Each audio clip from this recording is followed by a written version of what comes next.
ойыма. Жүрегімде қалдым ізсіз жолда,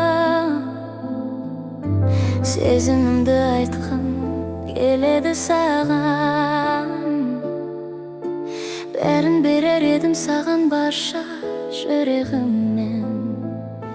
Саған барамын мұңымды бөлісуге,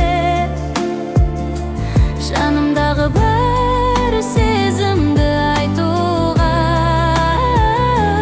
Сен жанымда болсаң жеңілдейді ойым. Саған арнаймын бұл сезімді мен тек саған. Қолымды ұстап бар жаным